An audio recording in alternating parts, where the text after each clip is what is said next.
अध्याय 2551 प्राचीन तलवार, मनुष्य की एकता का उदय। तलवार, ग्रे क्रिस्टल। 1।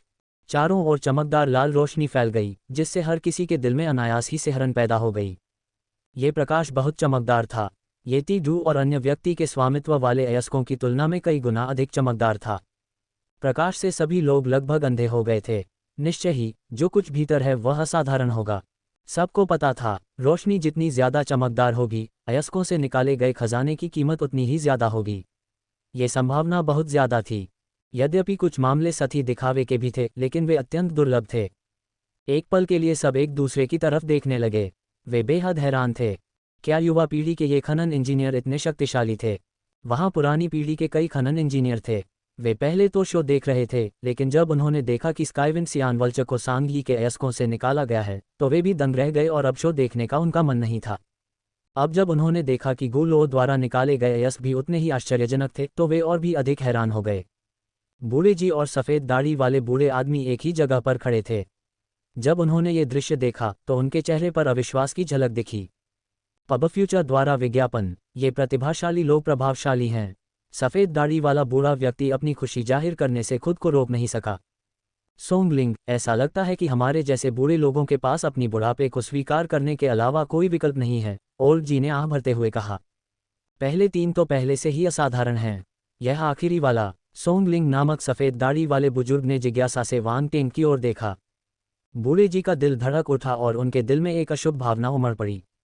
तुम्हें लगता है वह कमज़ोर होने का नाटक कर रहा है?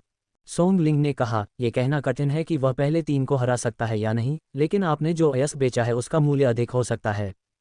शायद मेरी आंखें काम करना बंद कर रही हैं। बूढ़े जी ने संदेह से अयस्क के सबसे छोटे टुकड़े को देखा, एक व्यंग्यात्मक मुस्कान के साथ। मैं शर्त का नतीजा स्वीकार करूंगा। चूंकि यह बिक चुका है, चाहे यह बढ़े या गिरे, मेरे पास इसे स्वीकार करने के अलावा कोई विकल्प नहीं है। बूढ़े साथी, आप काफी खुले विचारों वाले हैं, सोंगलिंग मुस्कुराया। अल्पविराम। दूसरी ओर ले यान, सांघी और अन्य लोगों ने सोचा कि वे जीत जाएंगे, लेकिन अब जब उन्होंने ये दृश्य देखा तो उनका दिल फिर से बैठ गया। ये कैसे हो सकता है? उनके द्वारा निकाले गए खजाने का मूल्य पहले ही 1500 कैश सिक्कों तक पहुंच चुका था। वे वापस कैसे आ सकते थे? इसका कोई मतलब नहीं था। तीजू और तीजिंग के हाव भाव और भी बदसूरत होते गए। अगर वह सिर्फ ले यान होता तो भी ठीक था, लेकिन अब वहां एक और था। वे पूरी तरह से अभिभूत थे। उनके पास जीतने का कोई मौका कैसे हो सकता था? पब फ्यूचर द्वारा विज्ञापन। ताइलू का चेहरा और भी बदसूरत हो गया। अगर वह सांघी से हार गया तो वह इसे स्वीकार कर लेगा। हालांकि गुलुओ कोई नहीं था। अगर सांघी और ले यान न होते तो वह उसे बिल्कुल भी नहीं जानता। वह उसके खिलाफ कैसे जीत सकता था? ताई परिवार का ये प्रतिभाशाली व्यक्ति न केवल अत्यंत शर्मिंदा था, बल्कि वह असंतोष से भी भर गया था। उनके जैसे प्रतिभाशाली व्यक्ति के लिए किसी अज्ञात व्यक्ति से हारना सबसे बड़ा अपमान था। गुलो एक पल के लिए स्तब्ध रह गया और अपनी हंसी रोक नहीं सका। हा, लगता है मेरी किस्मत वापस आ गई है। हाँ, ये सही है, तुम्हारी किस्मत वापस आ गई है। वांग टेंग ने सिर हिलाया और गुलो के पास गिरे विशेषता बुलबुले को उठा लिया। भाग्य तारांकन 1। वहां केवल एक विशेषता बुलबुला और केवल एक विशेषता बिंदु था। हालांकि ये भाग्य विशेषता थी जिसका वांग टेंग को अनुमान था। वह सचमुच एक भाग्यशाली बच्चा था। हमेशा कोई न कोई आश्चर्य होता था। गुलुओ को लगा कि कुछ गड़बड़ है। उसने वांग टेंग की तरफ देखा और पाया कि वह उसकी तरफ मुस्कुरा रहा है। उसका सिर सुन्न हो गया और उसकी पीठ के बाल खड़े हो गए। वह मुस्कान बहुत भयावह थी। मास्टर रोंग, जल्दी से पत्थर खोलो, सभी ने अधीरता से आग्रह किया। पब फ्यूचर द्वारा विज्ञापन। ठीक है, ठीक है, ठीक है, मास्टर रोंग ने तुरंत जवाब दिया। पत्थर काटते समय उनके हाथ तुरंत तेज हो गए। जल्द ही जमीन पर पत्थर की एक मोटी परत जम गई। ये दृश्य देखकर सभी को बहुत आश्चर्य हुआ। अभी अभी प्रकाश दिखाई देने के बाद सभी ने सोचा कि इन अयस्कों में खजाने छोटे नहीं होने चाहिए, लेकिन इतने सारे पत्थर काटने के बाद अंदर के खजाने छोटे और छोटे होते जा रहे थे। सबकी उत्सुकता धीरे धीरे संदेह में बदल गई। गुलो की अभिव्यक्ति थोड़ी बदल गई जब वह अयस्क को गौर से देखने लगा। यह इतना निराशाजनक नहीं हो सकता। दरार। इसी समय एक तीखी कर्कश ध्वनि सुनाई दी। सभी लोग चौंक गए और तुरंत अपनी निगाहें उस ओर घुमाईं जहां से आवाज आ रही थी। उन्होंने देखा कि अयस्क के बचे हुए छोटे टुकड़े पर अचानक एक दरार आ गई। मास्टर रोंग की हरकतें कठोर हो गईं जब वह दरार को घूरने लगा। सामान्यतः कहा जाए तो उनके जैसा अनुभवी व्यक्ति पत्थर काटते समय निश्चित रूप से उसमें दरारें नहीं पैदा करेगा। लेकिन अब उस पर एक बहुत ही स्पष्ट दरार दिखाई देने लगी थी, जिससे वह बहुत हैरान हो गया था। उसका चेहरा गंभीर हो गया था। ग्रैंड मास्टर, ये। मास्टर रोंग ने गूलो को देखा और संकोच से पूछा। पत्थर काटना जारी रखो, मुझे मास्टर रोंग के कौशल पर विश्वास है, गूलो ने बिना किसी हिचकिचाहट के कहा। चूंकि वे पहले ही इस बिंदु पर पहुंच चुके थे, इसलिए दूसरा गुरु लेने से जरूरी नहीं कि बेहतर परिणाम मिलें। इसके अलावा स्काईविन सियान वल्चर के निष्कर्षण को पहले देख चुके गुलुओं ने मास्टर रोन के निर्विवाद कौशल को देखा था। वर्तमान स्थिति संभवतः उनकी ओर से किसी गलती के कारण नहीं बल्कि अयस्क के साथ ही एक समस्या के कारण थी। वांग टेन को झटका लगा। उसने फिर से विशेषता बुलबुले देखे। जब दरार दिखाई दी तो एक विशेषता बुलबुला बाहर गिर गया और मास्टर रोन के पैरों के पास तैरने लगा। वह लगभग उस पर पैर रख देता, हालांकि वह उस पर कदम नहीं रख सका। उन्हें लाओ, वांग टेन उत्सुकता से भर गया। उसने तुरंत अपनी आध्यात्मिक शक्ति छोड़ दी। विशेषता बुलबुले वांग टेंग के शरीर में विलीन हो गए। मनुष्य और तलवार की एकता 6000। अल्पविराम। मनुष्य और तलवार की एकता। वांग टेंग दंग रह गया। हालांकि उसे पहले से ही पता था कि गुलू के अयस्क के अंदर क्या है, लेकिन उसे ऐसी विशेषता मिलने की उम्मीद नहीं थी। हालांकि इस विशेषता ने उन्हें आश्चर्यचकित कर दिया। बहुत समय हो गया है जब से उसकी unity of man and sword में सुधार हुआ है। जब से उसने स्टेलर अकादमियों को छोड़ा है, तब से वह उन प्रतिभाओं का लाभ नहीं उठा सकता। बाहरी दुनिया में बहुत कम मार्शल योद्धा unity of man and sword में महारत हासिल कर सकते हैं। तलवार वांग टेंग का सबसे आम हथियार था, इसलिए वह अपनी तलवारबाजी की कला को सुधारने पर बहुत ज्यादा ध्यान देता था। मनुष्य और तलवार की एकता निस्संदेह एक ऐसा क्षेत्र था जिसका तलवार अभ्यासियों ने सपना देखा था। चाहे वह डोमेन हो या मूल की शक्ति, अगर वह अपनी तलवार तकनीक की शक्ति को पूरी तरह से उन्मुक्त करना चाहता था तो उसे मनुष्य और तलवार की एकता का उपयोग करने की आवश्यकता थी। एक अनुचित सादृश्य बनाने के लिए मनुष्य और तलवार की एकता का क्षेत्र एक मशीन की तरह था जो सर्वोत्तम उपकरण बनाने के लिए विभिन्न सामग्रियों को संयोजित कर सकता था। Ads by pub future. मनुष्य और तलवार की एकता 10,100/1,00,000। वांग टेंग ने अपने गुण बोर्ड पर नजर डाली। उसकी unity of man and sword अंततः उसकी अधिकतम विशेषताओं के 10% तक पहुंच गई थी। देखो, दरारें और भी बढ़ गई हैं। इस समय एक विस्मयादिबोधक ने वांग टेंग को वास्तविकता में वापस खींच लिया। उसने जल्दी से ऊपर देखा। मास्टर रोन कुछ कर पाते उससे पहले ही अयस्क की सतह पर और भी दरारें दिखाई देने लगीं। शुरुआती दरार सभी दिशाओं में फैलने लगी और तुरंत अयस्क की पूरी सतह को ढक लिया। क्या चल रहा है? ऐसा लगता है जैसे वहां से कुछ निकल रहा है। मुझे एक तेज तलवार का आभास क्यों हो रहा है? अल्पविराम। लोगों का समूह उत्साहपूर्वक चर्चा कर रहा था। वहां तलवार चलाने वाले शक्तिशाली योद्धाओं की कमी नहीं थी। ऐसा लग रहा था कि उन्हें कुछ महसूस हुआ है और वे चौंक गए हैं। सांग यी की आंखें चमक उठी जब उसने अयस्क को देखा। हालांकि अचानक उसने एक दर्दनाक कराह निकाली और अपनी आंखें ढक लीं। सांग यी, क्या हुआ? ले यान के चेहरे का भाव बदल गया और उसने चिंतित होकर पूछा। ताई लू, ती जिंग और अन्य सभी उसकी ओर देखते रहे। उन्हें समझ में नहीं आ रहा था कि क्या हुआ था। हालांकि जब उन्होंने सांग यी के चेहरे पर खून बहता देखा तो वे दंग रह गए। वांग टेंग का दिल धड़क उठा। वह खुद को भाग्यशाली महसूस कर रहा था। Ads by pub future. जब उसने पहले जांच करने के लिए अपनी असली आंख का इस्तेमाल किया था तो उसे दर्द का एहसास हुआ और उसने समय रहते अपनी नज़र हटा ली थी। अन्यथा संभवतः उसका भी अंत सांग यी की तरह होगा। उसने कई बार इस भावना का अनुभव किया था और उसे यह बिल्कुल भी अच्छा नहीं लगा। कैसा खूनी अनुभव! ये स्पष्ट था कि सांग यी ने कभी दर्द का अनुभव नहीं किया था। मैं ठीक हूँ, मैंने अभी कुछ देखा है। सांग यी ने अपना हाथ हिलाया और दूसरे हाथ से अपनी आंखें ढक लीं। थोड़ी देर बाद उसने अपना हाथ नीचे रख दिया। आपकी आंखों से खून बह रहा है, फिर भी आप कहते हैं कि आप ठीक हैं। ले यान ने जल्दी से एक रुमाल निकाला और सांग यी को सौंप दिया। चिंता मत करो, ये बस थोड़ी सी उत्तेजना है। यह कोई गंभीर बात नहीं है, सांग यी ने समझाया। यह अच्छी बात है। ले यान ने राहत की सांस ली जब उसने उसे यह कहते सुना, लेकिन वह अभी भी उसकी आंखों में सीधे देख रही थी। जब सांग यी ने उसे छोड़ा और अपनी हल्की लाल आंखें दिखाईं, तभी उसे अंततः पूरी तरह से राहत महसूस हुई। अंदर वास्तव में क्या है? इससे आपकी आंखों को कैसे चोट पहुंच सकती है? ताई लू ने पूछा। तलवार। सांग यी ने गहरी सांस ली और जटिल भाव से कहा, मैंने एक तलवार देखी। तलवार। सभी लोग आश्चर्यचकित थे। अयस्क के अंदर एक तलवार थी। यह अप्रत्याशित था। मैं समझ गया। कोई आश्चर्य नहीं कि अयस्क टूट गए। ऐसा इसलिए हुआ क्योंकि वे तलवार की तीक्ष्णता का सामना नहीं कर सकते। Ads by pub future. सतह पर अयस्कों को तोड़ने में सक्षम होना यह एक साधारण तलवार नहीं है। लगता है इस ग्रैंड मास्टर ने अच्छी शर्त लगाई है। मुझे आश्चर्य है कि तलवार किस ग्रेड की है। यदि यह ब्रह्मांड स्तर से ऊपर का हथियार है तो ये बहुत मारक होगा। अयस्कों में बंद इन हथियारों में अपने पूर्ववर्तियों की कुछ अंतर्दृष्टि हो सकती है, इसलिए हथियारों का मूल्य अक्सर समान स्तर के हथियारों की तुलना में अधिक होता है। अल्पविराम। भीड़ उत्साह और ईर्ष्या से भरी हुई उत्साहपूर्वक चर्चा कर रही थी। इन युवा महारथियों के बीच प्रतिस्पर्धा वाकई शानदार थी। उन्होंने अभी अभी एक प्राचीन तारा जानवर स्काईविंड सियान वल्चर को निकाला था और अब उन्होंने एक तलवार खोद निकाली थी। ये वाकई एक आंख खोलने वाली बात थी। मास्टर रोंग ने तुरंत राहत की सांस ली। जब तक यह उनकी समस्या नहीं थी तब तक सब ठीक था, अन्यथा आज उनकी प्रतिष्ठा बर्बाद हो जाती। मास्टर रोंग, जल्दी से अयस्क निकालिए, किसी ने आग्रह किया। ठीक है, जल्दी करो, हम यहाँ बेसब्री से इंतजार कर रहे हैं। बाकी लोगों ने भी यही कहा। मास्टर रोंग ने तुरंत सिर हिलाया और अयस्क काटना जारी रखने वाले थे। रुको, वांग टेंग तुरंत चिल्लाया। क्या हुआ? गु लो ने उत्सुकता से पूछा। क्या आपके पास कोई सलाह है, ग्रैंड मास्टर? मास्टर रोंग ने पूछा। मैं इसे सलाह नहीं कहूँगा।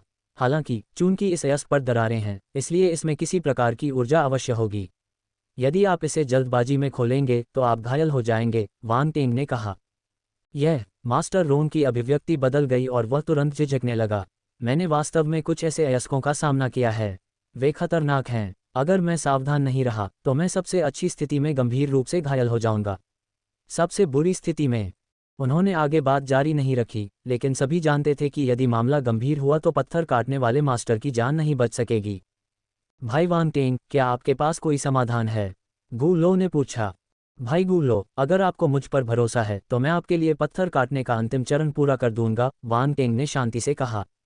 बेशक, गु लो ने सिर हिलाया और मुस्कुराया। भले ही यह क्षतिग्रस्त हो, इससे कोई फर्क नहीं पड़ता। तुम्हारी बातें सुनकर मुझे राहत महसूस हो रही है, वांग टेंग ने उसे यकीन से देखते हुए कहा और मुस्कुराए बिना नहीं रह सका। सीधे सादे लोगों से बात करना इतना आसान होता है। उसने इधर उधर देखा और कहा, थोड़ी जगह बना लो सब लोग। जब अन्य लोगों ने देखा कि इस अयस्क के मालिक गु लो को वांग टेंग पर भरोसा है तो उनके पास कहने के लिए और कुछ नहीं बचा। तीडू थोड़ा मजाक उड़ाना चाहता था, लेकिन तीजिंग ने उसे रोक दिया। उसके मूर्ख भाई ने पहले ही खुद को बहुत शर्मिंदा कर लिया था। अगर वह कर सकता तो अपने मुंह में कपड़ा भी ठूंस लेता। सभी लोग थोड़ा पीछे हट गए और सावधानी से अयस्क को देखने लगे। रॉक जुए में खतरे थे, जैसा कि कई लोगों ने अनुभव किया था। कुछ अयस्कों में वाकई भयानक खतरे थे। खजाने अंदर सीलबंद थे, उनकी ऊर्जा अवरोध पैदा कर रही थी। जब तक ये बंद रहा सब कुछ शांतिपूर्ण था, लेकिन जैसे ही इसका ताला खुलेगा एक भयानक खतरा अदृश्य रूप से प्रस्फुटित होगा और बिना किसी निशान के लोगों की हत्या कर देगा। सबसे खतरनाक पल ताला खोलने का था। विस्फोट के बाद यह उतना खतरनाक नहीं था। संभवतः इतने लंबे समय तक दबा रहने के कारण विस्फोट स्वाभाविक रूप से भयावह था। Ads by pub future. इसलिए यद्यपि वहां कई शक्तिशाली व्यक्ति मौजूद थे, फिर भी वे सभी अत्यंत सतर्क थे तथा पास जाने का भी साहस नहीं कर रहे थे। उनकी निगाहें न केवल अयस्क पर टिकी थीं, बल्कि वांग टेंग पर भी टिकी थीं। वे देखना चाहते थे कि वह इसे कैसे खोलता है। हालांकि वांग टेंग आगे नहीं बढ़ा। उसने बस अपनी उंगली बढ़ाई, उसे झटका और एक अदृश्य शक्ति बाहर निकली जो अयस्क पर एक निश्चित स्थान पर उतरी। इस दृश्य ने सभी को आश्चर्यचकित कर दिया।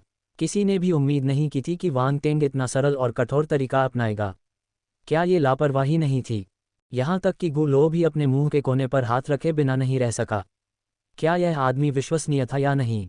टकराना। उसी समय अचानक एक धीमा विस्फोट गूंजा और सभी ने अपना सिर घुमाया। उनके चेहरे तनावग्रस्त हो गए क्योंकि उन्होंने अयस्क से एक चमकदार लाल रोशनी निकलती देखी। प्रकाश अयस्क की सतह पर दरारों से निकलकर उस पर फैल रहा था, जैसे कुछ फटने वाला हो। ये है। सांगी की अभिव्यक्ति धीरे धीरे बदल गई, जैसे कि उसे कुछ एहसास हो गया हो। क्या हो रहा है? ले यान ने आश्चर्य से पूछा।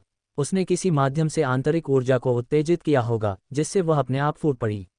परिणामस्वरूप अयस्क की बाहरी परत स्वाभाविक रूप से ढह गई। उल्लेखनीय दृष्टि, उल्लेखनीय तकनीक, सांग यी ने स्पष्ट किया, काले बालों वाले युवक पर एक नज़र डालते हुए, जो कुछ ही दूरी पर खड़ा था, अपने हाथों को उसकी पीठ के पीछे रखे हुए। उसकी अभिव्यक्ति शांत थी। किसी कारणवश उसे अचानक ले यान के बारे में थोड़ी चिंता होने लगी। Ads by pub future. हालांकि उसने जो अयस्क चुना था उसमें पहले से ही 1500 कैश सिक्कों के बराबर के खजाने थे जो उसकी जीत की गारंटी देते थे, लेकिन वह यह महसूस करने से खुद को नहीं रोक पाई कि वह अपने सामने खड़े काले बालों वाले युवक के विचारों को नहीं समझ पा रही थी। वह बहुत शांत था, जिससे उसके इरादों को समझना असंभव हो गया। उनके जैसा कोई व्यक्ति आसानी से हार कैसे स्वीकार कर सकता है? दांव बदलने के लिए उन्होंने जो कारण बताए थे उन पर विचार करने पर उनमें कई असंगतियां थीं। ले यान भी वांग टेंग की ओर देखने लगी, उसकी आंखों में आश्चर्य की चमक झलक रही थी। ऐसी उपलब्धि हासिल करना बिल्कुल भी आसान नहीं था। अनुभवी मास्टर रोंग भी ऐसा नहीं कर पाए, फिर भी वांग टेंग ने ऐसा किया। ऊर्जा नियंत्रण और दृष्टि पर उनकी महारत को कम करके नहीं आंका जा सकता। गु लो ने भी वांग टेंग की ओर देखा, वह भी उतना ही आश्चर्यचकित था। इस आदमी के तरीके बहुत अप्रत्याशित और सचमुच डरावने थे। दरार! अगले ही क्षण अचानक से चटकने की आवाजें गूंज उठीं, जो चारों ओर गूंज उठीं और जिससे अनायास ही सभी की आंखें चौड़ी हो गईं। अयस्क की सतह पर दरारें तेजी से बढ़ीं और गहरे लाल रंग की रोशनी की धाराएं फूट पड़ीं, जो घनीभूत होकर लगभग चमक का एक पूरा पिंड बन गईं। टुकड़ा टुकड़ा करके पत्थर की त्वचा अपने आप ही उतर गई और उसके नीचे क्या छिपा है, ये सामने आ गया। Ads by pub future. यह एक लाल जेड पत्थर था, जिस पर आग की लपटों जैसी आकृतियां बनी हुई थीं, जो विशेष रूप से विचित्र लग रही थीं। धमाका! इससे पहले कि कोई इसे करीब से देख पाता, एक गगनभेदी गर्जना गूंज उठी। जैसे ही जेड पत्थर ने अपना रूप दिखाया, चारों ओर एक तीव्र गर्मी छा गई।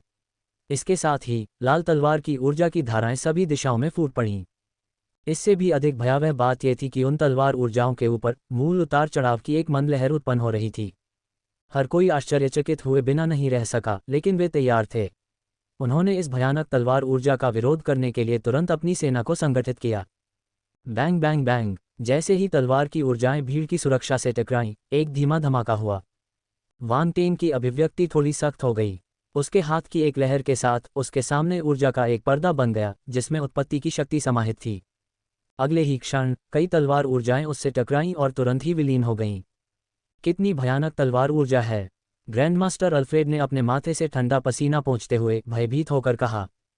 सौभाग्य से हमारे पास ग्रैंडमास्टर वांग टेंग हैं, अन्यथा हम खतरे में पड़ जाते। ग्रैंडमास्टर हेरोल ने अपनी छाती थपथपाते हुए अपना डर व्यक्त किया।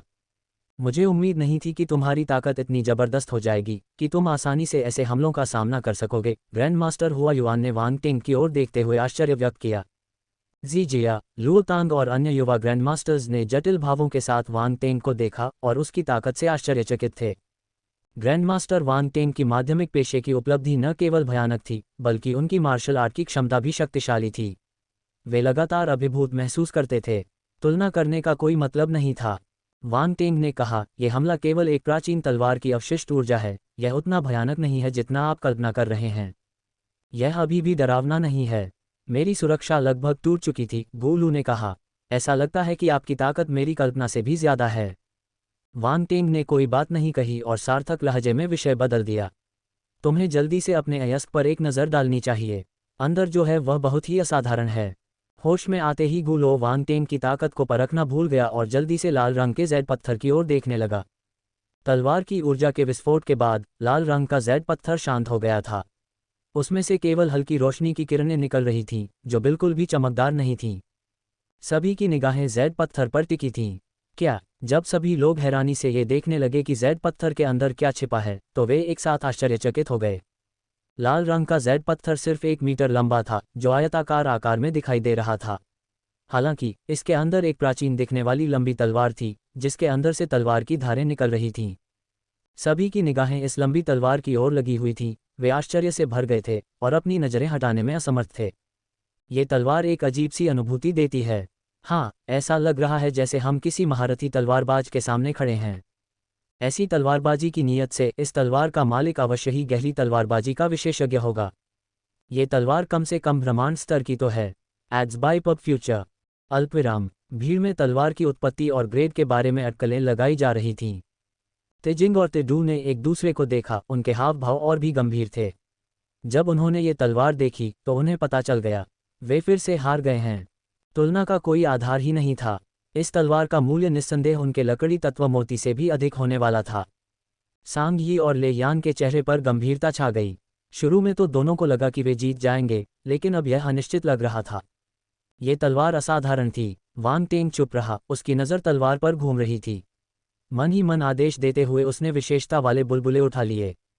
इस तलवार के पूरी तरह उभरने के बाद अधिक विशेषता बुलबुले गिर गए थे। मनुष्य और तलवार की एकता 2000। मनुष्य और तलवार की एकता 2500। मनुष्य और तलवार की एकता 2300। अल्पविराम। वे सभी मनुष्य और तलवार की एकता की विशेषताएं थीं और विशेषता मान पिछले विशेषता बुलबुले की तुलना में काफ़ी अधिक थे। Ads by pub future. Wang Ten के मन में खुशी की लहर दौड़ गई। ये तलवार वाकई एक खजाना थी जिसमें मनुष्य और तलवार की एकता से जुड़े कई गुण थे। ये निश्चित रूप से गु लू के लिए एक सौदा था। हालांकि यदि दूसरा पक्ष मनुष्य और तलवार की एकता को समझना चाहता है तो उन्हें चिंतन में बहुत समय बिताना होगा। वांग टेन के विपरीत, जिन्हें इससे सीधे लाभ हुआ, चाहे आप इसे किसी भी तरह से देखें, लाभ कमाने वाला वे ही थे। मनुष्य और तलवार की एकता 26,500 बटा 1 लाख। कुछ ही क्षणों में मनुष्य और तलवार की एकता पर वांग टेन की महारत तेजी से बढ़ गई और वह अपने पिछले स्तर से कहीं आगे निकल गई। उनका मन तलवारबाजी के बारे में अनगिनत अंतर्दृष्टियों से भर गया था, जैसे कि अनगिनत आकृतियां उनके मन में तलवार चलाने की तकनीक का प्रदर्शन कर रही हों, तलवारबाजी के विभिन्न सिद्धांतों को उजागर कर रही हों और तलवार चलाने के तरीके के बारे में उनकी समझ को गहरा कर रही हों। मानो अचानक ज्ञान प्राप्ति हो गई हो। वांग टेन ने तलवारबाजी की इन अंतर्दृष्टियों को पूरी तरह समझ लिया। फिर उसने विशेषता बोर्ड पर नजर डाली, कुछ आश्चर्यचकित और हैरान महसूस किया। इतने कम समय में unity of man and sword विशेषता 10,000 से बढ़कर 26,500 अंक तक पहुंच गई थी। ये वृद्धि अविश्वसनीय रूप से तेज थी। मनुष्य और तलवार की एकता में अपनी वर्तमान महारत के साथ वांग टेन निस्संदेह यू यूनिक्सियन और लूतियान जैसे तलवारबाजी प्रतिभाओं से कहीं बेहतर था। भले ही वे स्वयं को साधना में समर्पित कर दें, फिर भी वे इतने कम समय में उसके बराबर नहीं पहुंच पाएंगे जब तक कि उन्हें कुछ अकल्पनीय अवसर प्राप्त न हो जाएं। दुर्भाग्यवश ऐसे अवसर आसानी से नहीं मिलते। ये सोचकर वांग टेन मुस्कुराए बिना नहीं रह सका। उसकी किस्मत वाकई शानदार थी। दूसरी ओर, क्या यह इन प्रतिभाशाली खनन इंजीनियरों का फायदा उठाने के लिए किया गया था? उन्होंने जो खजाने खोले उससे उन्हें विशेष बुलबुले प्राप्त हुए जो उनके प्रयासों से लाभ पाने के समान था, है न? क्या कोई आकर इस तलवार के स्तर और मूल्य का मूल्यांकन कर सकता है? गु लो ने अपने सामने पड़ी लंबी तलवार को देखा, उसका मूल्य आंकना चाहा, लेकिन अंततः खाली हाथ लौटना पड़ा और उसे चारों ओर पूछना पड़ा। हम देखेंगे। अचानक एक आवाज आई, भीड़ छट गई और बाहर से कई आकृतियां अंदर आईं। ये सेकेंडरी करियर अलायंस के मूल्यांकन करता है। ऐसा लगता है। मूल्यांकक में से फील्ड, ये वही है। वह सेकेंडरी करियर अलायंस के मुख्यालय का एक प्रसिद्ध मूल्यांकन करता है। यह अफवाह है कि उसने 10,000 से ज्यादा खजानों का मूल्यांकन किया है और उनमें से अकेले शाश्वत स्तर की 10,000 से ज्यादा कलाकृतियां हैं। कई लोग आश्चर्य से हौंफने लगे, पूरी तरह से हिल गए। 10,000 से अधिक शाश्वत स्तर की कलाकृतियां। कुछ लोगों ने तो कभी एक भी शाश्वत स्तर की कलाकृति नहीं देखी थी, फिर भी उन्होंने बहुत सारी कलाकृतियों का मूल्यांकन किया था। मूल्यांकन का ऐसा रिकॉर्ड तो अविश्वसनीय था। वांग टेन भी हैरान था। सेकेंडरी करियर अलायंस का मुख्यालय छिपी हुई प्रतिभाओं से भरा हुआ था। वहां से निकलने वाला हर व्यक्ति असाधारण था। मूल्यांकक में से फील्ड, सांग यी ने मूल्यांकक को पहचान लिया और तुरंत थोड़ा झुककर आगे बढ़ा। मैं लेडी सांग यी हूँ।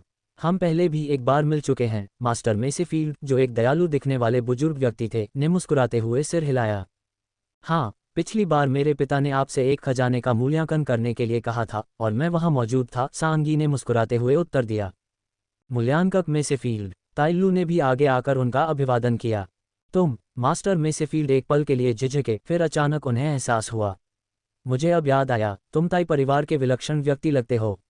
मैंने तुम्हारे परिवार के बुजुर्गों के लिए खजानों का मूल्यांकन भी किया है। क्रिस्टल 5। हाँ, मेरा नाम ताइलू है और मैं वास्तव में ताई परिवार का सदस्य हूँ। हालांकि मुझे कोई विलक्षण प्रतिभा नहीं कहा जा सकता, बस एक ऐसी व्यक्ति जिसने थोड़ी बहुत उपलब्धि हासिल की है, ताइलू ने विनम्रता से कहा। ताई परिवार के प्रतिभाशाली लोग वाकई उल्लेखनीय हैं। आप बहुत विनम्र हो रहे हैं। मूल्यांकनकर्ता में से फील्ड ने ठहाका लगाया। गु लो की आंखें चमक उठीं और वह थोड़ा झुका। नमस्कार, मूल्यांकनकर्ता में से फील्ड। तुम? मूल्यांकनकर्ता में से फील्ड ने अचानक अपनी आंखें चौड़ी कर लीं, जैसे कि उसने कुछ अविश्वसनीय देखा हो। मूल्यांकक में से फील्ड, हम पहले भी मिल चुके हैं। मैंने तुम्हें अपने चाचा के घर पर देखा था। क्या तुम्हें याद है? गु लो ने एक नज़र से मूल्यांकक में से फील्ड को संकेत दिया। खांसी खांसी। मूल्यांकनकर्ता में से फील्ड ने अपना गला साफ करते हुए कहा, मुझे याद है। मुझे याद है। आप? मेरा नाम गु लो है। मूल्यांकनकर्ता में से फील्ड बहुत कुछ भूल गए हैं, गु लो ने कहा। हाँ, मेरी याददाश्त तो देखो, लगता है मैं कुछ भूल गया हूँ। मूल्यांकनकर्ता में से फील्ड खिलखिलाकर हंसा। वांग टेन की नज़र उन दोनों पर पड़ी। उसे लगा कि उनमें कुछ अजीब बात है। सिर्फ वांग टेन ही नहीं, बल्कि सांग यी, ताइलू और अन्य लोगों को भी कुछ अजीब महसूस हुआ। यद्यपि मूल्यांकक में से फील्ड केवल एक मूल्यांकक थे, उनकी विशेषज्ञता गहन थी। उनके पास अद्वितीय अनुभव और ज्ञान था, जिसके कारण वे कई शक्तिशाली व्यक्तियों के बीच एक सम्मानित अतिथि थे। जो भी व्यक्ति उन्हें आमंत्रित कर सकता था वह या तो अत्यंत शक्तिशाली था या फिर प्रभावशाली। ये तथ्य कि गु लो मूल्यांकनकर्ता मेसेफील्ड को जानता था, ये दर्शाता है कि उसकी पहचान निश्चित रूप से साधारण नहीं थी। आप बिल्कुल सही समय पर आए हैं। कृपया मुझे इस लंबी तलवार का मूल्य बताएं, गु लो ने जल्दी से कहा। एड्स बाय पब फ्यूचर, क्या तुमने इस लंबी तलवार का ताला खोला? मूल्यांकनकर्ता मेसेफील्ड ने आश्चर्य से पूछा। वास्तव में, गु लो ने सिर हिलाया। गु, आपके पूर्वेक्षण कौशल वास्तव में असाधारण हैं, मूल्यांकनकर्ता मेसेफील्ड ने प्रशंसा की। बुरा नहीं, बुरा नहीं, गु लो ने हंसते हुए कहा। मूल्यांकनकर्ता मेसेफील्ड ने ज्यादा कुछ नहीं कहा। वह तुरंत लाल रंग के जेड पत्थर के पास गया और उसकी जांच करने लगा। उसने जेड पत्थर को काटने के लिए नहीं कहा। इसके बजाय उसने उसमें से तलवार को देखा, कभी कभी रुककर विचार किया, कभी इधर उधर टहला, मानो उसने तलवार के हर विवरण को समझ लिया हो। एक क्षण के बाद, जब सभी लोग अधीर होने लगे, तो अंततः उन्होंने धीरे से बात की। ये तलवार, इसके डिज़ाइन को देखते हुए, यह एक प्राचीन कलाकृति होनी चाहिए, जिसे किसी प्राचीन जाति द्वारा तैयार किया गया हो। उस जाति को क्रिम्सन पीक जनजाति कहा जाता है, जो अपनी शक्तिशाली अग्नि तत्व प्रतिभाओं के लिए जानी जाती है।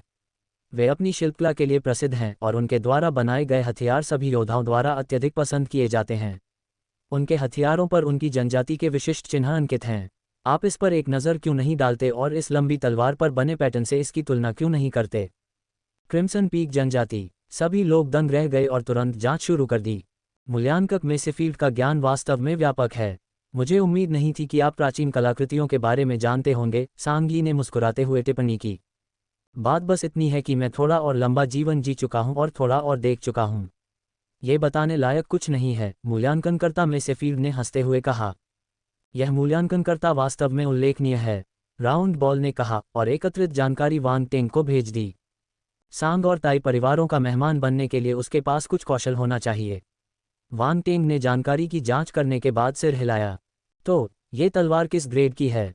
गु लो ने पूछा। एड्स बाय पब फ्यूचर, मूल्यांकनकर्ता मेसेफील्ड ने कहा, इस पर अंकित रूनों को देखते हुए, यह एक उच्च स्तरीय ब्रह्मांड स्तरीय हथियार होना चाहिए। उच्च स्तरीय ब्रह्मांड स्तर, हर कोई दंग रह गया, उनके चेहरों पर आश्चर्य झलक रहा था। प्राचीन काल का एक ब्रह्मांड स्तरीय हथियार, इसका मूल्य असाधारण होना चाहिए। तो, इस तलवार की कीमत क्या है? गु लो की आंखें फिर से चमक उठी, उत्सुकता से पूछा। मूल्यांकनकर्ता मेसेफील्ड ने अपनी भौं सिकोड़ते हुए चिंतन में अपनी ठोड़ी रगड़ी। क्रिम्सन पीक जनजाति के हथियारों की कीमत आमतौर पर सामान्य हथियारों से ज्यादा होती है और एक प्राचीन कलाकृति होने के कारण इसका मूल्य और भी ज्यादा होगा। लेकिन यह मुख्य मुद्दा नहीं है। ओह, तुम्हारा क्या मतलब है? सांग यी ने पूछा। भीड़ मूल्यांकनकर्ता मेसेफील्ड पर टिकी रही, ये देखने के लिए उत्सुक थी कि वह तलवार की कीमत कितनी लगाएगा। इस तलवार की खासियत इसकी बाहरी बनावट में नहीं, बल्कि इससे निकलने वाली आभा में है। मूल्यांकनकर्ता मेसेफील्ड ने ठहाका लगाया। मैंने पहले भी ऐसी कई चीजें देखी हैं। अगर मैं गलत नहीं हूं, तो तलवार की आभा में ऐसी अंतर्दृष्टि है जो ब्रह्मांड स्तर के मार्शल योद्धाओं के लिए भी फायदेमंद होगी। वहां बहुत से ब्रह्मांड स्तरीय मार्शल योद्धा मौजूद थे और यह सुनकर उन्होंने मन ही मन सिर हिलाया। वे तलवार की आभा को महसूस कर सकते थे जो उनकी तलवारबाजी की अंतर्दृष्टि को महत्वपूर्ण सहायता प्रदान कर रही थी। यदि वे इस पर गहनता से विचार करें तो निस्संदेह इससे तलवार के बारे में उनकी समझ में अनेक लाभ होंगे। ये तलवार का असली मूल्य था। तो, मैं इस तलवार की कीमत लगाऊंगा 1200 के सिक्के, मूल्यांकनकर्ता मेसेफील्ड ने घोषणा की। ये सुनकर सांग यी और ले यान ने राहत की सांस ली। गु लो ने सिर हिलाया। हालांकि वह कुछ हद तक निराश था, लेकिन वह सिर्फ वांग टेंग के साथ प्रतिस्पर्धा कर रहा था। अगर वह हार भी जाता तो उसे तलवार किसी और को नहीं देनी पड़ती, इसलिए चिंता की कोई बात नहीं थी। मूल्यांकनकर्ता का मूल्य निर्धारण बिल्कुल सटीक है, राउंड बॉल ने टिप्पणी की। वांग टेंग ने कहा, नहीं, यदि हम इसमें निहित अंतर्दृष्टि पर विचार करें तो कीमत और भी अधिक हो सकती है। केवल वही तलवार की तलवारबाजी की गहराई को जानता था, इसलिए वह इसके वास्तविक मूल्य से अच्छी तरह परिचित था। क्या आप उन्हें बताने जा रहे हैं? राउंड बॉल ने पूछा। मैं परेशान नहीं होऊंगा, भले ही कीमत थोड़ी अधिक हो, लेकिन ये ले यान के स्काईविंड सियान वल्चर से आगे नहीं निकल पाएगा। चाहे मैं ये कहूं या न कहूं, नतीजा वही होगा, वांग टेंग ने जवाब दिया। 1200 कैश सिक्कों के साथ ऐसा लगता है कि हम जीत गए हैं। लेयान ने वांग टेंग को देखा और अपने अयस्क के टुकड़े पर नजर डाली और कहा, क्या आप पत्थर निकालना जारी रखेंगे? हाँ, क्यों नहीं, वांग टेंग ने शांति से उत्तर दिया। शुरू में आपका अयस्क छोटा था, अब जब इसे आधा काट दिया गया है और अभी भी कुछ खास नहीं निकला है, तो यह हारने की संभावना है। आप ले यान को नहीं हरा पाएंगे, तेजिंग ने नरमी से टिप्पणी की। वह अभी भी ले यान के साथ अपने रिश्ते को बचाना चाहता था। चूंकि उन्हें हारना तय था, इसलिए तेजिंग ने सोचा कि कुछ उदारता दिखाने से वह अपनी खोई हुई छवि को फिर से हासिल कर सकता है। वान टेंग ने शांतिपूर्वक कहा, अभी तक इसे पूरी तरह से निकाला नहीं गया है। अभी कुछ भी कहना जल्दबाजी होगी। खच्चर की तरह जिद्दी, टीडू ने तिरस्कार से कहा। क्या तुम्हें लगता है कि तुम अपने अयस्क से मिस ले यान को जीत सकते हो? तुम दिवास्वप्न देख रहे हो। क्यों? तुम नहीं चाहते कि मैं अयस्क काटूं? वान टेंग ने उसकी ओर देखा और उससे पूछा। बस अब और बकवास नहीं, लेशान अब और बर्दाश्त नहीं कर सका। उसने टीडू और दूसरों को ठंडी नज़र से देखा। परिणाम चाहे जो भी हो, पूरी तरह से निकाले जाने से पहले कुछ भी निर्धारित नहीं किया जा सकता। क्या तुम इतना सरल सिद्धांत नहीं समझते? टेडू का चेहरा तुरंत कठोर हो गया, उसे बहुत शर्मिंदगी महसूस हुई। चलो पत्थर निकालना जारी रखें, लेयान ने तनाव कम करने की कोशिश करते हुए हंसते हुए कहा। इस समय वान टेंग के बारे में उसकी धारणा भी खराब हो चुकी थी। जब चीजें इस स्तर पर पहुंच गई थीं, तो उसे अभी भी जिद्दी बने हुए देखना निराशाजनक था। सांग यी ने भी भौहें सिकुड़ी और वान टेंग की ओर देखा। यह आदमी आखिर क्या सोच रहा था? Ads by pub future. हालांकि उसकी नज़र वाकई शानदार थी, लेकिन इस स्थिति में भी उसे यकीन नहीं था कि उसका चुना हुआ अयस्क जीत सकता है। तो फिर वह क्यों जिद कर रहा था? मास्टर रोंग आखिरी पत्थर निकालने वाले मास्टर के पास गए, वान टेंग के अयस्क के टुकड़े पर एक नज़र डाली और अपना सिर हिलाया। वह इसके बारे में बहुत आशावादी नहीं थे, लेकिन इन असाधारण प्रतिभाओं के पक्ष में इसे व्यक्तिगत रूप से निकालने का फैसला किया। पहले 3 पत्थरों से निकाले गए खजानों ने उसके क्षितिज को पहले ही व्यापक बना दिया था। अयस्क का ये टुकड़ा महज एक बोनस हो सकता था, महत्वहीन। इसके अलावा चूंकि केवल एक छोटा सा टुकड़ा बचा है, इसलिए इसमें ज़्यादा मेहनत नहीं लगेगी। दरार। मास्टर रोन की गति प्रभावशाली थी। कुछ ही तेज हरकतों में उन्होंने अपने सामने मौजूद अयस्क से पत्थर की त्वचा की परतों को छील दिया, जिससे उसका असली रूप सामने आ गया। वहां कोई चमकदार रोशनी नहीं थी, कोई भयानक खतरा नहीं था। सब कुछ शांत था। सबके सामने एक धूसर रंग का क्रिस्टल प्रकट हुआ, जो चुपचाप पड़ा हुआ था तथा कुछ अस्पष्ट सा लग रहा था। यह क्या है? सभी लोग क्रिस्टल को घूर रहे थे और एक दूसरे की ओर देख रहे थे। सांग यी, लेयान और अन्य लोगों ने अजीब भाव से पत्थर को देखा, फिर वान टेंग की ओर देखा जैसे कह रहे हों, क्या आप इस फीके भूरे क्रिस्टल के लिए अंत तक डटे रहे? हा हा हा। टीडू खुद को रोक नहीं सका और जोर से हंसने लगा, इतना हंसा कि वह झुक गया और बोला, क्या ये वही खजाना है जिसे तुमने निकाला था? ये बहुत मज़ेदार है। लगता है इस बार तुम्हारी किस्मत अच्छी नहीं है, तेजिंग ने चेहरे पर उपहास के भाव के साथ अपना सिर हिलाते हुए कहा।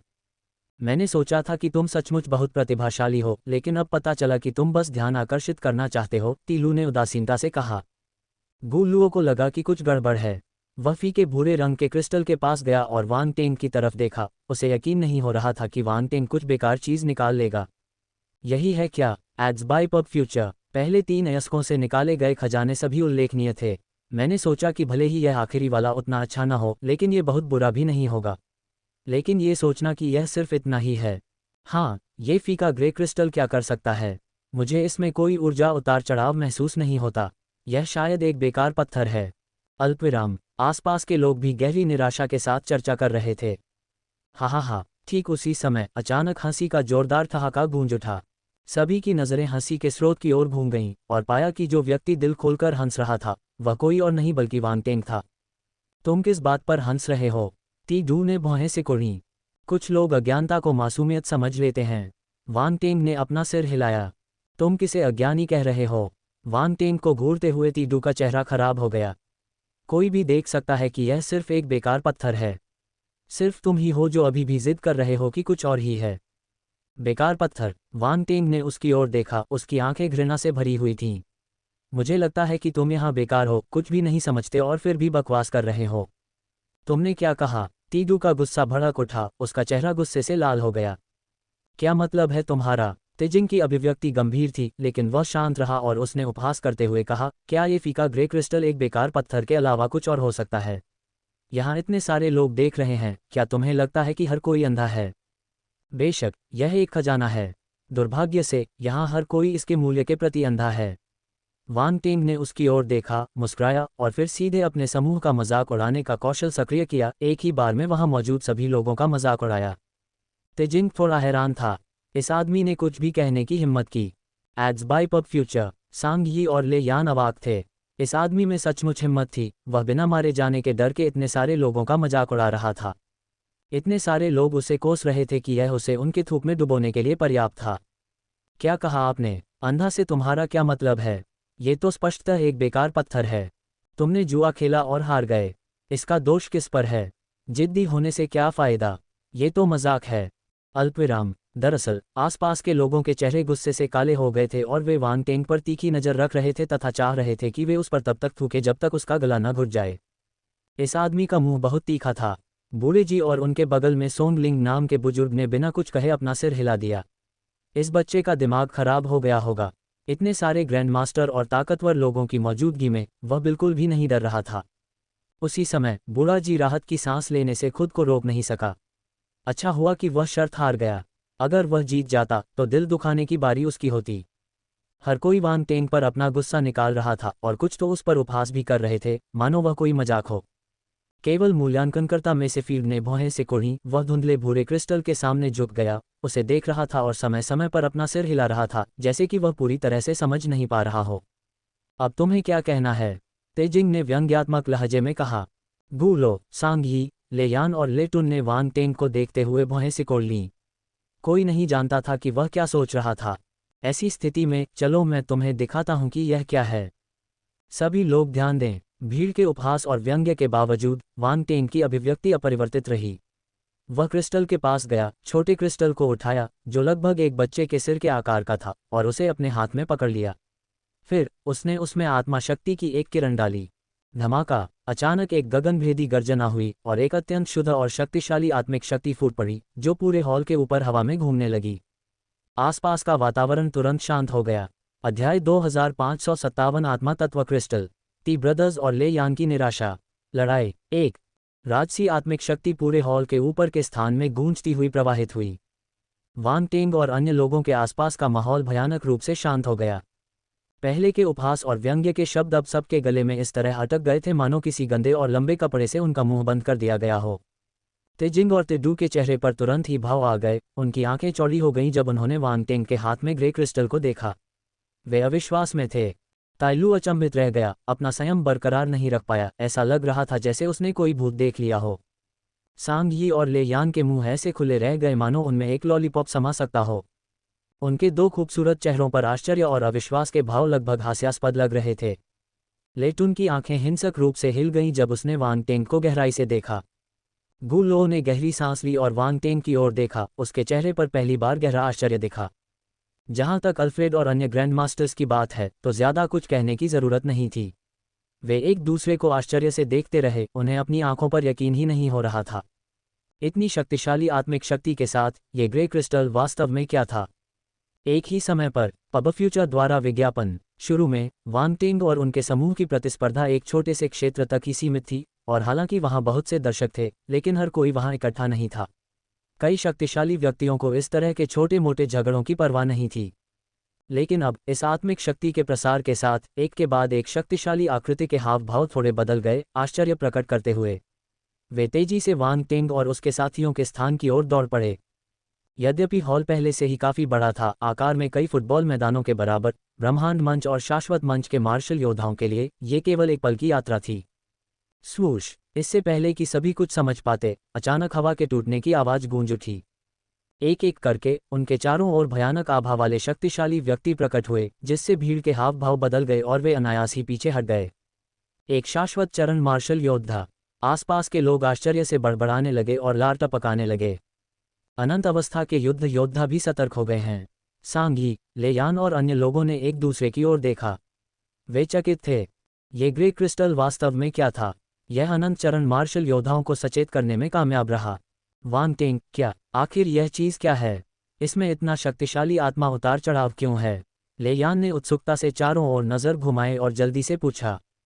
मुझे पता है। पब फ्यूचर द्वारा विज्ञापन। मूल्यांकनकर्ता में से फील्ड ने जोर से चिल्लाते हुए कहा। जब वह दौड़ते हुए आगे बढ़ा तो उसके चेहरे पर उत्तेजना थी, उसकी निगाहें वांग टेंग के हाथ में रखे भूरे रंग के क्रिस्टल पर टिकी हुई थीं।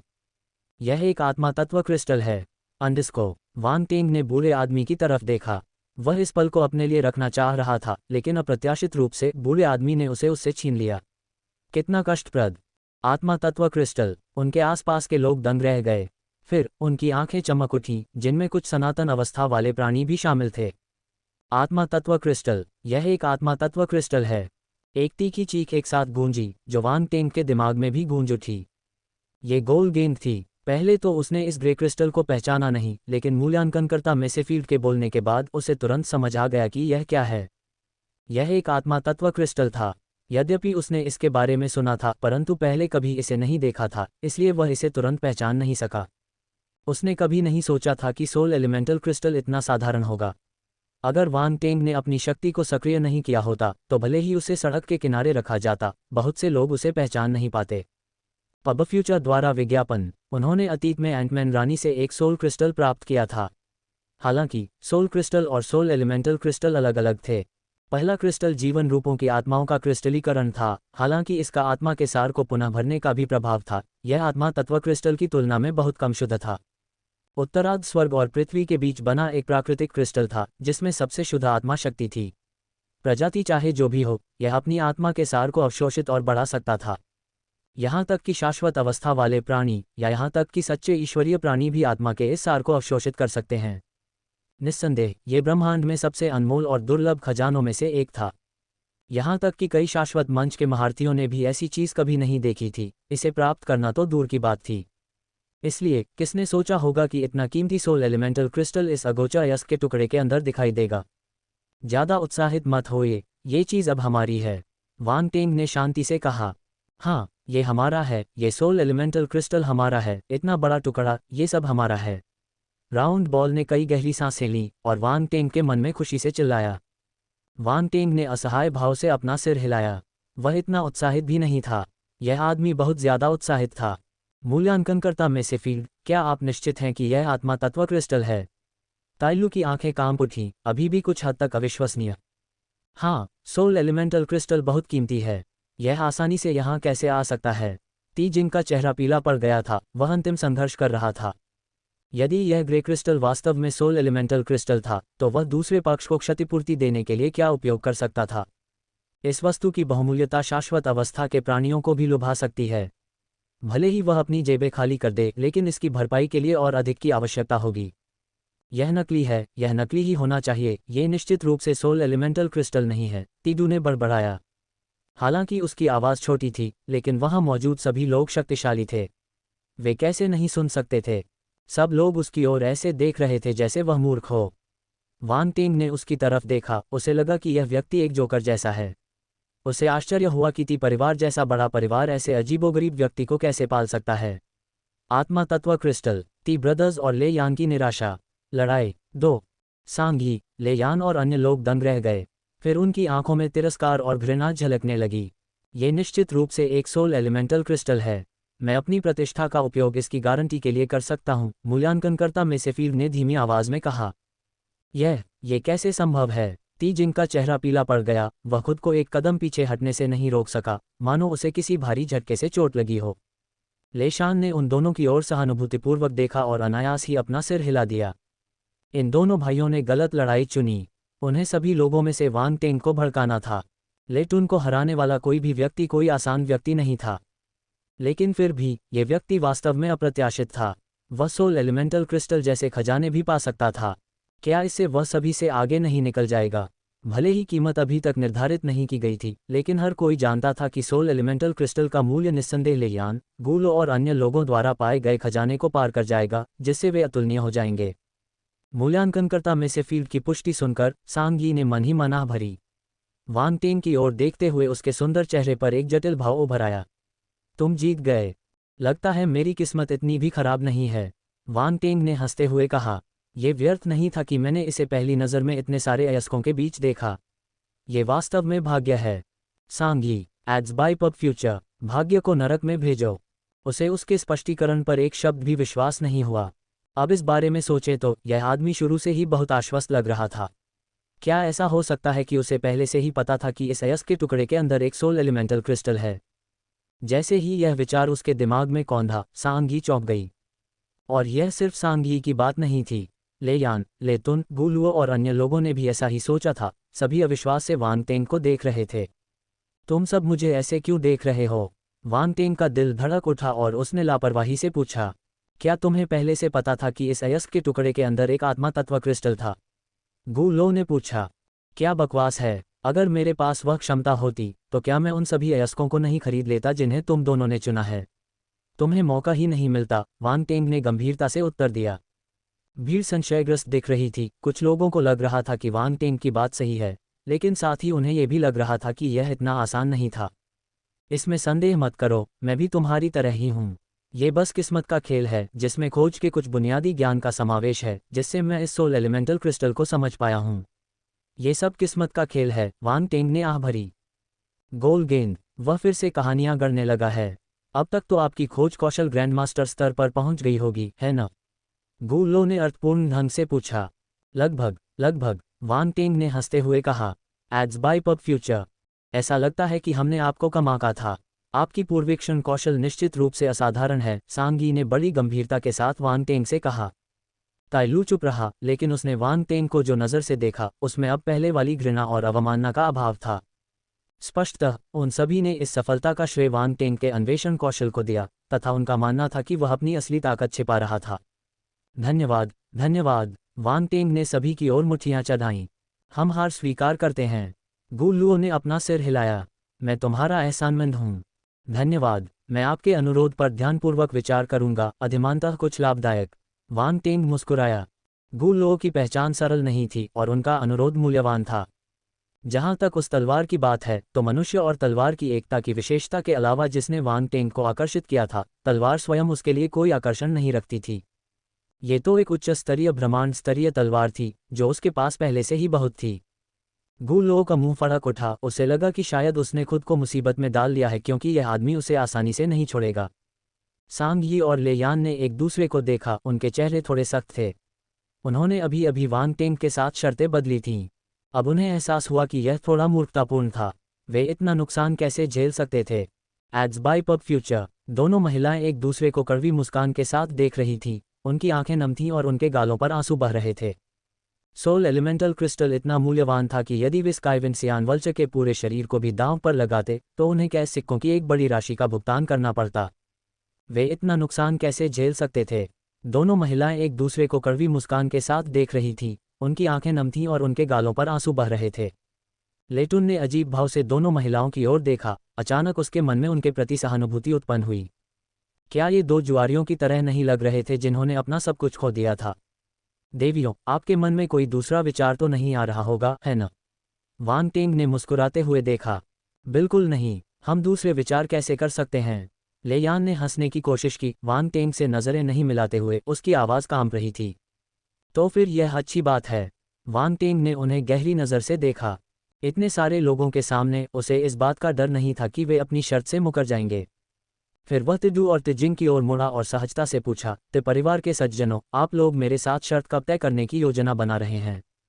तुम? तीडू का चेहरा बर्तन के तले की तरह काला पड़ गया। वह वांग टेंग को घूर रहा था, मानो वह चाहता हो कि वह उसे 1000 बार फाड़ डाले, लेकिन दुर्भाग्य से उसके पास ऐसा करने का कोई साधन नहीं था। आपने मुझे चुनौती देने का फैसला किया, इसके लिए मुझे दोष मत दीजिए, वांग टेंग ने हल्के से कहा। तेजिंग और तेडू के हाव भाव अत्यंत भद्दे थे। वे अंदर से इतनी निराश हो गई थीं कि उनके मुंह से खून निकलने लगा था। वांग टेंग सही थे, उन्होंने खुद ही यह मुसीबत मोल ली थी। यदि उन्होंने वांग टेंग के साथ जुआ खेलने पर जोर नहीं दिया होता तो वे इस स्थिति में कैसे पहुंच जाते? इस सोल एलिमेंटल क्रिस्टल का मूल्य अभी तक निर्धारित नहीं किया गया है।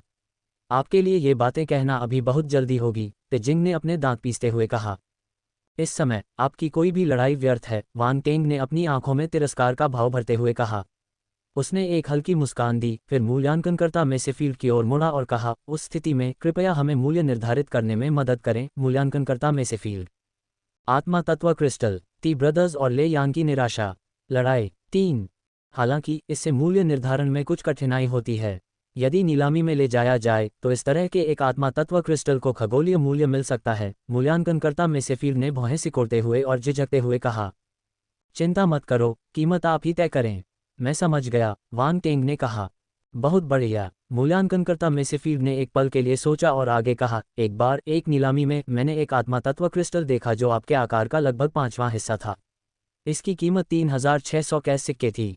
उस हिसाब से इसके आकार को देखते हुए आपका क्रिस्टल कम से कम 18,000 कैश सिक्के में बिका होगा।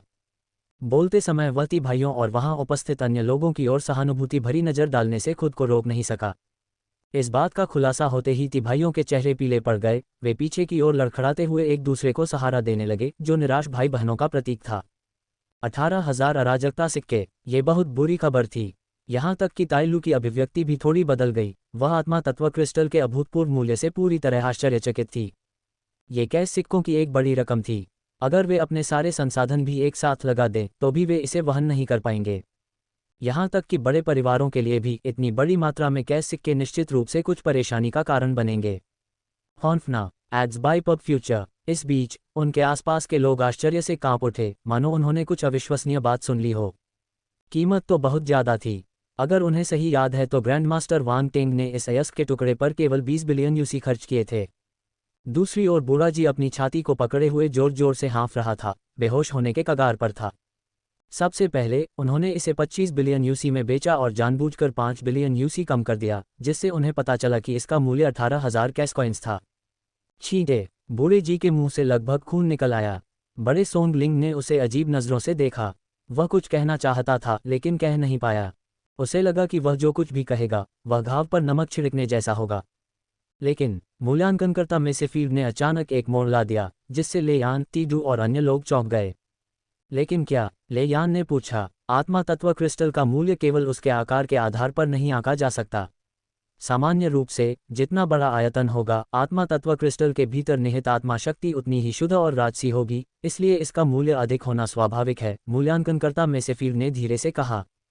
Ads by pub future. फफ तेजिंग और तेडू को ऐसा लगा जैसे किसी खंजर ने उनकी छाती को छेद दिया हो और मुंह से खून निकलने लगा हो। क्या आप, युवा मित्र, इस आत्मा तत्व क्रिस्टल को 25,000 कैश सिक्कों के लिए बेचने पर विचार करेंगे? उस समय पास में एक कोमल आवाज सुनाई दी। सब लोग चौंक गए। उन्होंने बोलने वाले व्यक्ति की ओर देखा। वह एक अधेड़ उम्र का आदमी था जो सफ़ेद कपड़े पहने हुए था। वह ऊपर से शांत दिख रहा था, लेकिन उसकी आंखें असाधारण रूप से गहरी थीं, जैसे कि उनमें तारों वाले आकाश का एक टुकड़ा हो। अनंत अवस्था वाला अस्तित्व। कई लोगों ने तुरंत ही इस मध्यम आयु वर्ग के व्यक्ति को पहचान लिया, जो अनंत अवस्था वाला एक महाशक्तिशाली व्यक्ति निकला। वांग टेंग का दिल धड़क उठा जब उसने नवागंतुक को देखा। उसे उम्मीद थी कि कोई बोलेगा, लेकिन उसने यह नहीं सोचा था कि यह इतनी जल्दी होगा, और वह भी एक शाश्वत मंच की ताकतवर हस्ती से। ऐसी उपस्थिति का सामना करते हुए उन्हें सतर्क रहना पड़ा। सौभाग्यवश उनके पीछे समर्थन था, इसलिए चिंता की कोई बात नहीं थी। 25,000 कैश सिक्के। ती जिंग और ती डू के चेहरे पीले पड़ गए।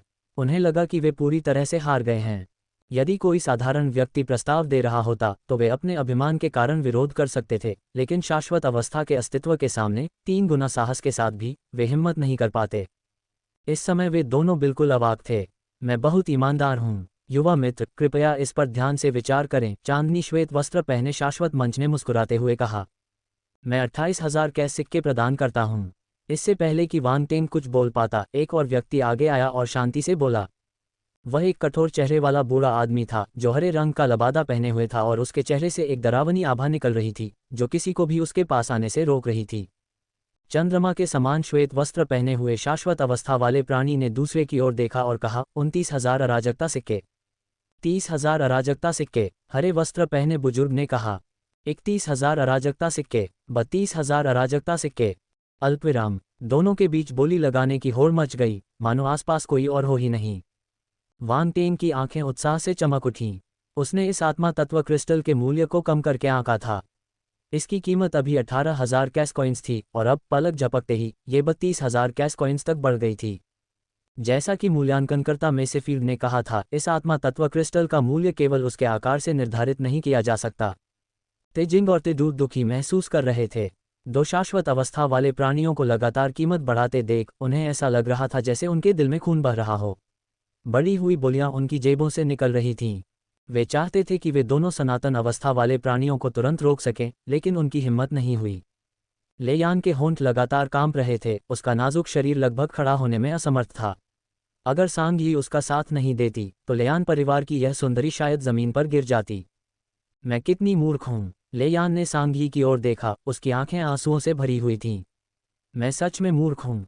मैं उसके साथ शर्त बदलने के लिए क्यों सहमत हो गया? शायद तुम्हें खुद को बेच देना चाहिए, सांगी ने एक पल के लिए हिचकिचाते हुए सुझाव दिया।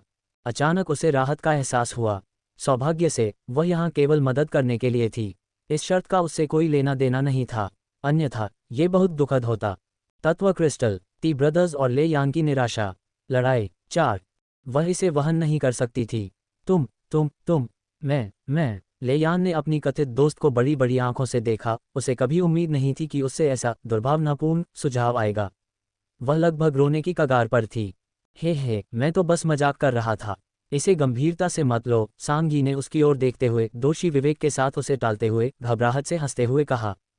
दोनों शाश्वत चरण के मार्शल योद्धाओं की अंतिम बोली 33,000 कैश सिक्कों पर तय हुई और उनमें से किसी ने भी कीमत नहीं बढ़ाई। वे वांग टेंग की ओर मुड़े और निर्णय उस पर छोड़ दिया। उन्होंने कोई प्रत्यक्ष दबाव नहीं डाला, लेकिन ऐसा लग रहा था कि कोई अदृश्य शक्ति वांग टेंग पर दबाव डाल रही है। ऐसी थी शाश्वत अवस्था वाले प्राणियों की शक्ति। उन्होंने कीमत इतनी ऊंची करके अपनी ईमानदारी दिखाई थी। अब निर्णय लेने की बारी वांग टेंग की थी। वे दोनों ही शाश्वत अवस्था वाले प्राणी थे और उनका मानना था कि कोई भी शाश्वत अवस्था वाले महाशक्ति को अस्वीकार करने का साहस नहीं कर सकता। हर कोई वांग टेंग की ओर देख रहा था और सोच रहा था कि उसका चुनाव क्या होगा। अगर तुम मुझे आत्मा तत्व क्रिस्टल बेचते हो तो इसे मेरा तुम्हारा एहसान मानना, चांदनी सफ़ेद पोशाक में अनंत अवस्था वाले प्राणी ने हल्की मुस्कान के साथ कहा। इसके अलावा तुम मेरी ताकत नहीं जानते होगे। मैं एक अनंत अवस्था का ड्यूक हूँ। हे मैं भी एक शाश्वत स्टेज ड्यूक हूँ। यदि आप मुझे यह आत्मा तत्व क्रिस्टल बेचने के लिए तैयार हैं तो मैं भी आपका एहसानमंद हो जाऊंगा। हरे पोशाक वाले बूढ़े व्यक्ति ने एक कर्कश हंसी निकाली।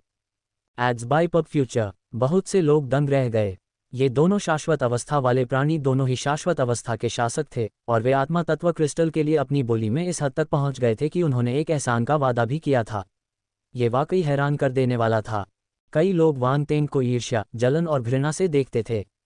वे शाश्वत चरण के ड्यूक थे। एक शाश्वत अवस्था वाले ड्यूक द्वारा किया गया उपकार भयानक था। हालांकि कुछ लोगों को अचानक से ही खुशी का एहसास हुआ। दोनों शाश्वत अवस्था वाले प्राणियों ने ऐसी उदार शर्तों का वादा किया था जिसे जीतने के लिए दोनों ही दृढ़ थे। चाहे यह आदमी किसी को भी बेचना चाहे, वह दूसरे शाश्वत अवस्था वाले प्राणी को नाराज कर देगा। ये दुविधा में फंसने जैसा था। हालांकि इस स्थिति का सामना करते हुए वांग टेंग ने बस मंद मंद मुस्कुराते हुए कहा, वरिष्ठों, प्रतिस्पर्धा करने की कोई आवश्यकता नहीं है। इस आत्मा तत्व क्रिस्टल का मेरे लिए अपना उद्देश्य है, इसलिए मैं इसे नहीं बेचूंगा। इन शब्दों से सभी लोग पहले तो स्तब्ध रह गए, फिर अत्यधिक सदमे में आ गए। इस व्यक्ति ने एक ही समय में दोनों सनातन अवस्थाओं को अस्वीकार कर दिया। उसे आत्मविश्वास कहाँ से मिला? ओह, क्या आप पुनर्विचार नहीं कर रहे हैं? हरे वस्त्र पहने बूढ़े व्यक्ति ने अपनी आंखें थोड़ी सिकुड़कर हल्के से कहा।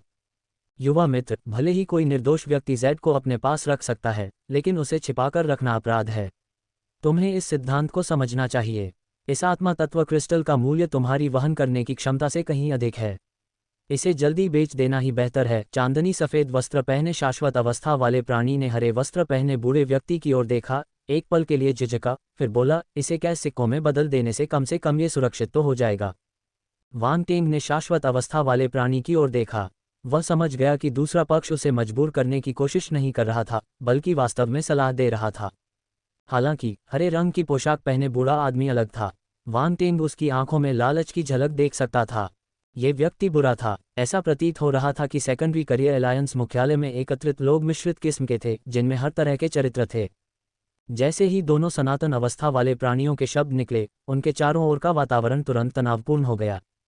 यदि कुछ लोगों को पहले ही स्थिति का एहसास हो जाता, तो अब ऐसा लगता है कि सभी को लग रहा था कि कुछ गड़बड़ है।